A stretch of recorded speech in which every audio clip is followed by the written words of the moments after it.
টুনি, এই তুই আমার জমিতে বাড়ি করেছিস কেন? এক্ষুনি তোর বাড়ি ভেঙে নিয়ে অন্য কোথাও যা। কালু দাদা, এই জমিটা তো তুমি আমার বাবার কাছে বিক্রি করেছিলে, আর তোমার এই জমি কেনার পরেই তো আমার বাবা চলে গেছে। আমি যে তোর বাবার কাছে এই জমি বিক্রি করেছিলাম তার কি প্রমাণ আছে শুনি? তুমি তো অনেক টাকা নিয়েছো এই জমির বিনিময়ে, তাহলে এখন আবার প্রমাণের কথা কেন বলছো? হ্যাঁ, শোন, তোকে আমি এত কৈফিয়ত দিতে পাবো না। এখন ভালোই ভালো এখান থেকে চলে যা। আমি এই জমি ছেড়ে কোথাও যাব না। আমি এক্ষুনি মোড়লের কাছে গিয়ে নালিশ করব। মোড়ল মশাই যা সিদ্ধান্ত দেবে আমি তাই মেনে নেব। হা হা হা, যা, তুই তোর মোড়লের কাছে যা, আর করে আয় আমার নামে নালিশ। এসব বলে কালু হাসতে হাসতে সেখান থেকে চলে যায়। আর টুনি সোজা মোড়লের কাছে যায় আর কালুর নামে নালিশ করতে থাকে। কালু তো তাহলে অন্যায় করছে। শোন টুনি, তুই এখন বাড়ি ফিরে যা। আমি বিকেলে তোর বাড়িতে যাব আর বিচার করব। ঠিক আছে মোড়ল মশাই। এরপর টুনি সেখান থেকে চলে যায়। এদিকে দেখতে দেখতে বিকেল হয়ে আসে, আর ততক্ষণে মোড়ল সহ জঙ্গলের সব পাখিরা সেখানে এসে হাজির হয়। এরপর কালুকে ডাকা হয় আর কালুও সেখানে চলে আসে। কালু, তুই টুনির জমি কেন দখল করতে চাইছিস? এই জমি যে টুনির তা কি প্রমাণ আছে? বরং আমার কাছে আমার জমির দলিল আছে। এই দেখুন, এই দলিল। মোড়ল মশাই, ও মিথ্যে কথা বলছে। ও এই জমি আমার বাবার কাছে বিক্রি করেছে। এখন মোড়ল মশাই, টুনি আমার জমি নেওয়ার জন্য এমন মিথ্যে কথা বলছে, আর যার কারণে ও কোনো প্রমাণ দেখাতে পারছে না। প্রমাণ ছাড়া আইন কখনোই কারো বিচার করে না। তাই আমার জমি থেকে টুনিকে যেতে বলুন। টুনি, তুই উপযুক্ত কোনো প্রমাণ দেখাতে না পারায় তোকে এই জমি থেকে চলে যেতে হবে, কারণ আমরা প্রমাণ ছাড়া কোনো বিচার করতে পারি না। ঠিক আছে মোড়ল মশাই, আমি চলে যাচ্ছি। তবে যাওয়ার আগে আমি একটা কথা বলে যাচ্ছি। এটা আমাদের জমি। আমার বাবার মাথার ঘাম পায়ে ফেলার টাকায় এই জমি কিনেছিল। এই বলে টুনি কাঁদতে কাঁদতে সেখান থেকে চলে যায়। এদিকে মোড়ল সহ জঙ্গলের অন্যান্য পাখিরাও সেখান থেকে চলে যায়, আর কালো জমির উপর দাঁড়িয়ে হাসতে থাকে। হা হা হা হা হা, আমি আমার এত ভালো বুদ্ধি দিয়ে আবার এই জমিটা আমার করে নিলাম। হা হা হা হা। কালু ভীষণ জোরে জোরে হাসতে থাকে, আর টুনি এদিকে মনের দুঃখে উঠতে থাকে। হঠাৎই টুনি তার চোখের সামনে একটি পুরনো বাড়ি দেখতে পায়। চারপাশ তো অন্ধকার হয়ে আসছে, এখন তো আমি কোথাও যেতেও পারবো না। দেখি তো ওই পুরনো বাড়িটাতে ঢুকে যদি কেউ থাকে তাহলে আজ রাতটা আমি সেখানেই থাকবো।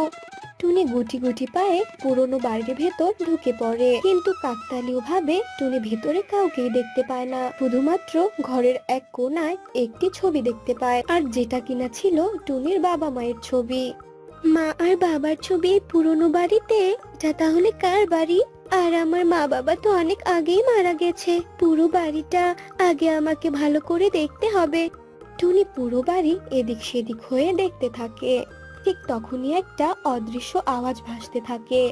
তোমাকে স্বাগত টুনি পাখি, এই পুরনো বাড়ি তোমার জন্য অপেক্ষা করছিল। এবার এই পুরনো বাড়ি আর এই বাগান তোমাকে আগলে রাখতে হবে। রহস্য ভেদ করে সব মুক্ত করতে হবে। আমি কিসের রহস্য ভেদ করব, আর কি করেই বা মুক্ত করব? সেটা তোমাকেই খুঁজে বের করতে হবে। আমি আর তোমাকে কোনোভাবেই সাহায্য করতে পারবো না। এই বলে হঠাৎ করে অদৃশ্য আওয়াজটা বন্ধ হয়ে যায়। আমি কোথায় এসে পড়লাম? এখন আমি কিভাবে কি করব? না, এখন আর কোনো কিছু নিয়ে ভাবা যাবে না। রাত হয়ে এসেছে, এবার আমাকে ঘুমাতে হবে, আর সকালে উঠে সব দেখতে হবে। আমি এ বাড়িতে ঢোকার সময় তো কাউকে দেখতে পেলাম না, তাহলে শব্দটা কে করলো? আর শব্দটা তো মনে হয় সামনের বাগান থেকে এলো। টুনি আর কোনো কিছু না ভেবে সোজা উঠে বাগানে চলে যায়, আর সেখানে গিয়ে টুনি একদম অবাক হয়ে যায়। এ কি, এই গাছ থেকে মোহর কি করে পড়ছে? আর বাকি গাছগুলো এভাবে ডালপালা কেন নড়াচ্ছে? আমরা যে আজ অনেক খুশি, তাই তো আমরা নাচ করছি। আর আমরা যখন খুশি হয়ে নাচি তখনই আমাদের ডালপালা থেকে মোহর ঝরে। যাও টুনি, এবার গিয়ে তুমি ঘুমিয়ে পড়ো। কাল সকালে তোমার সাথে দেখা হবে। আর হ্যাঁ, সকালে উঠে কিন্তু আমার পরিচর্যা করবে, বুঝেছো? টুনি চুপ করে থাকে আর মাথা ঝাঁকিয়ে পুরনো ঘরের ভিতর চলে যায় আর ঘুমিয়ে পড়ে। এরপর দেখতে দেখতে সকাল হয়ে যায় আর টুনিরও ঘুম ভেঙে যায়।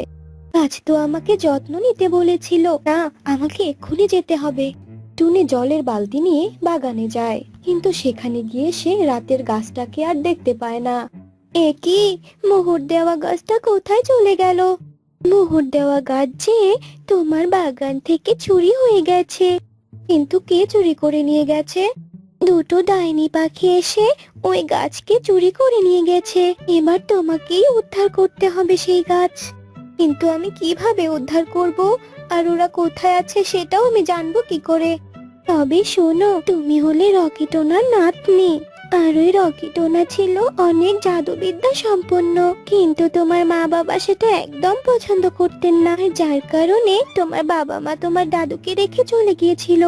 কিন্তু তোমার দাদু তোমার বাবা মাকে ভীষণ ভালোবাসতো, তাই তো তাদের ছবি ঘরে ঝুলিয়ে রেখে সারাদিন তাদের স্মৃতিচারণ করতো। আর এই বাগান তোমার দাদু তোমার জন্যই করেছিল।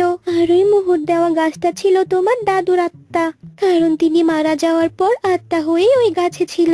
আর ওই ডাইনিরা তোমার দাদুর আত্মাকে বন্দি করে রেখেছে। এসব তুমি কি বলছো? আর ওই ডাইনিকে আমি কোথায় পাবো? আর কি করেই বা আমার দাদুর আত্মা গাছকে মুক্ত করে আনবো? এই বাগানের শেষে আছে একটি সুড়ঙ্গ। সেই সুড়ঙ্গ দিয়েই তোমাকে নিচে যেতে হবে, আর সেখানেই পেয়ে যাবে দুই ডাইনিকে। আচ্ছা ঠিক আছে, আমি এক্ষুনি যাচ্ছি। এরপর টুনি সেই সুড়ঙ্গ খুঁজতে থাকে, আর খুঁজতে খুঁজতে এক পর্যায়ে পেয়েও যায়। এই তো সুড়ঙ্গ, তার মানে ওই গাছ এই গুহার কথাই বলেছিল। আমাকে আর দেরি না করে এক্ষুনি এই সুড়ঙ্গের ভিতরে ঢুকতে হবে। টুনি তাড়াতাড়ি করে সুড়ঙ্গের ভিতরে ঢুকে যায়, আর যেতে যেতে দুই ডাইনির আস্তানায় গিয়ে পড়ে। আমি জানতাম তুই আসবি। এবার তো তোকেও মেরে আমার ওই পুরনো জাদু শক্তি নিতে হবে। সেটা তোরা কোনোদিনও পাবি না দুষ্টু ডাইনিরা, তার আগেই তোদের পতন হবে। দিদি ভাই, তাড়াতাড়ি আমার গাছের ডাল ভেঙে ওই দুটোকে আঘাত কর। আচ্ছা ঠিক আছে দাদু, আমি তাই করছি। ডাইনি দুটো টুনিকে আক্রমণ করতে আসতে থাকে, আর টুনিও অমনি তাড়াতাড়ি করে গাছের ডাল ভেঙে দুই ডাইনিকে আঘাত করতে থাকে। আর সাথে সাথে ডাইনি দুটো অদৃশ্য হয়ে যায়। আর এদিকে গাছ ও টুনি তাদের নিজেদেরকে ওই বাগানে দেখতে পায়। আরে আরে, আমরা বাগানে কি করে এলাম? সবই জাদু রে দিদি ভাই। এরপর থেকে টুনি ওই পুরনো বাড়িতেই থাকতে শুরু করে, আর নিজের বাগানের পরিচর্যা করতে থাকে।